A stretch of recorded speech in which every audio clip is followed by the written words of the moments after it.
एक बार की बात है, एक गांव में एक जादूगर आया होता। वो लोगों को तरह तरह के जादू दिखाता, जिसे देख गांव वाले पूरा खुश होते और जादू का आनंद ले रहे होते। अरे वाह भाई, तुम तो कमाल का जादू दिखाते हो। तुम्हारे जादू ने तो हम सबका मन मोह लिया है। तुम ऐसा क्यों नहीं करते? तुम हमारे गांव में ही कुछ दिन रुक जाओ और हमें हर रोज कुछ नया जादू दिखा के हमारा मनोरंजन करते रहना। इससे तुम्हारी कमाई भी अच्छी हो जाएगी और हमारा मनोरंजन भी हो जाएगा। ये तो मेरा सौभाग्य होगा, भाई, कि मेरा जादू तुम लोगों को पसंद आया और तुम लोग मुझे एक कमाई का जरिया दोगे। मुझे मंजूर है, मैं इसी गांव में रहकर हर रोज आप लोगों को जादू के नए मजे दूंगा। उसके बाद सभी गांव वाले अपने अपने घर चले जाते। तभी राजू अपने पिता से बोलता, पिताजी, मुझे वो जादूगर कुछ ठीक नहीं लग रहा था। पता नहीं क्यों वो मुझे एक ढोंगी जैसा लग रहा था। नहीं तो इतना अच्छा जादू जानने के बावजूद ये गांव-गांव में आके जादू क्यों दिखा रहा था? ये खुद का एक मैजिक शो चलता। मुझे इस जादूगर के अंदर से कुछ संयंत्र की बू आ रही है। नहीं बेटा, ऐसा नहीं बोलते। लेकिन बात तो तुम्हारी सही है राजू। वो जादूगर इतना बढ़िया जादू दिखा रहा था, उसे न चाहते हुए भी हर लोग पसंद करते, अपना प्यार देते। लेकिन ये मैजिक शो चलाने के जगह पर ऐसे अकेले हर गांव में जादू क्यों कर रहा है? यही तो मैं चाहता था, मूर्ख गांव वासियों की। तुम मुझे मेरे जादू से प्रभावित होकर अपने गांव में रहने के लिए बोलो, ताकि धीरे धीरे मैं यहां के लोगों को यहां से गायब करके अमावस्या की रात को उनकी बलि देकर मैं अपनी मालकिन चुलबुली भूतनी को फिर से जीवित कर सकूं। फिर अगली सुबह जैसे ही होती, रघु जादूगर के पास जाता और उसे जादू दिखाने के लिए बोलता।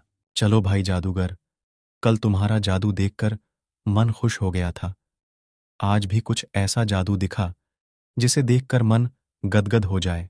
हाँ, क्यों नहीं। आज मैं तुम्हें ऐसा जादू दिखाऊंगा जिसे तुम अपनी पूरी जिंदगी में नहीं देखे होंगे और न कभी देख पाओगे, क्योंकि आज मैं तुम्हें ही गायब कर दूंगा। अरे वाह, क्या बात कर रहे हो? मुझे तुम गायब कर दोगे? सच में बहुत मजा आएगा।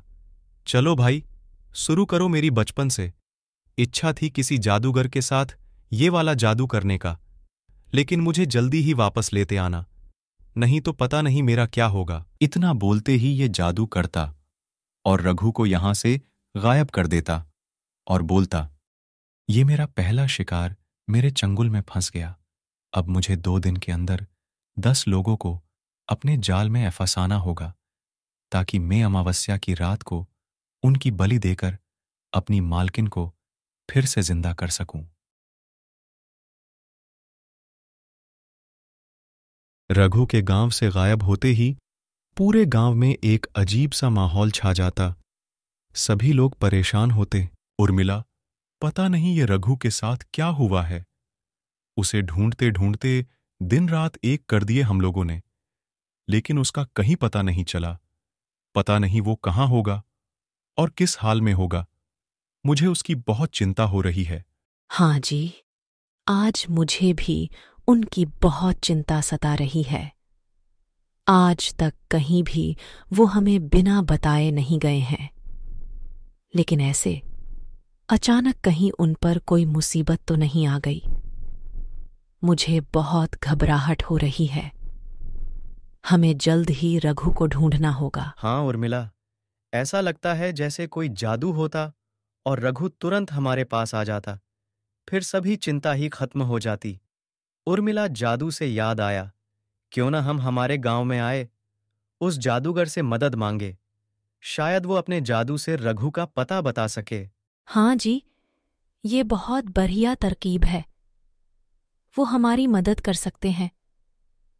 वो इतने अच्छे जादूगर हैं, तरह तरह के जादू दिखाते हैं। हमारे रघु का पता तो बता ही सकते हैं। उसके बाद रामू बिना देरी किए रघु का पता लगाने जादूगर के पास जाने लगता। क्या बात है भाई रामू, तुम लोगों में से कोई भी मेरा जादू कुछ दिन से देखने नहीं आ रहे हो। कुछ हुआ है क्या? या फिर मेरा जादू तुम लोगों को अब पसंद नहीं आने लगा? अगर ऐसी बात है तो मुझे एक और मौका दो। मैं अपना खतरनाक कारनामे दिखा के तुम लोगों को 2 गुना मजा दूंगा। अरे नहीं भाई, ऐसी कोई बात नहीं है, बल्कि हम सब तुम्हारे जादू के और तुम्हारे बहुत ही दीवाने हैं। दरअसल हम लोग बहुत परेशान हैं हमारे गांव से। हमारा भाई रघु कुछ दिन से गायब है। उसे ढूंढते ढूंढते हम लोग थक गए, लेकिन अब तक वो कहीं नहीं मिला।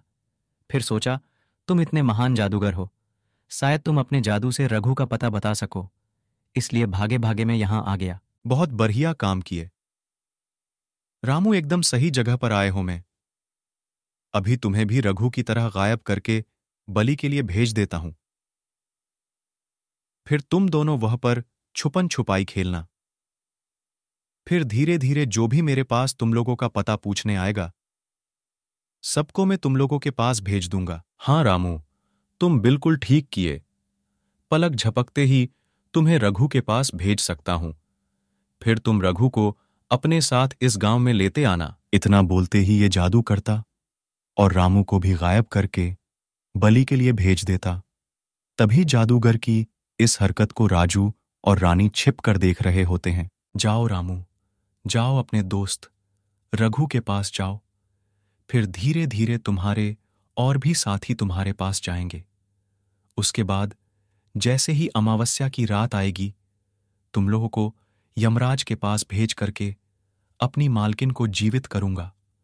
उसके बाद इस पूरी दुनिया में अपना राज कायम करेंगे। रानी, तो ये इस जादूगर की असलियत मुझे पहले से ही इस पर शक था। ये कोई आम जादूगर नहीं है, बहुत ही खतरनाक संयंत्र के साथ हमारे गांव में आया है।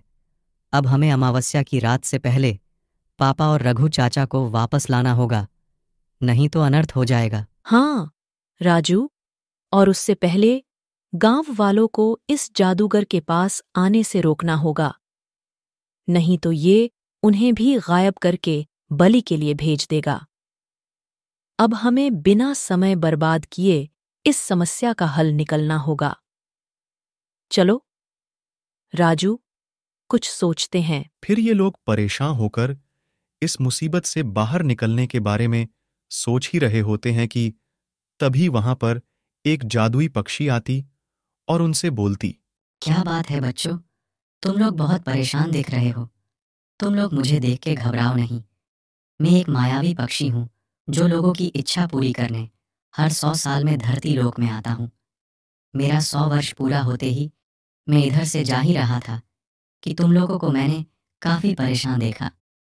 तुम्हारे ऊपर ऐसी कौन सी मुसीबत आ गई है जो तुम लोग इतने घबराए हुए दिख रहे हो? दरअसल इस गांव में एक जादूगर अपना भेष बदलकर आया है।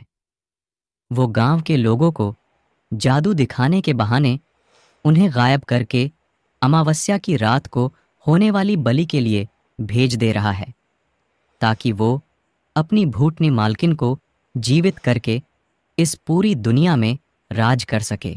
उसने अब तक हमारे रघु चाचा और मेरे पिताजी को गायब करके बलि के लिए भेज दिया है। हमें अमावस्या की रात से पहले ही उन्हें बचाना होगा। इतना सुनते ही मायावी पक्षी पूरा गुस्सा हो जाता और बोलता। उस बेहरूपिये की इतनी हिम्मत की वो अपनी भूतनी मालकिन को जीवित करने के लिए मासूम इंसानों की बलि दे और ऊपर से इस पूरी दुनिया में अपना राज जमाने की संयंत्र रचे। अब उन्हें मुझसे कोई नहीं बचा सकता।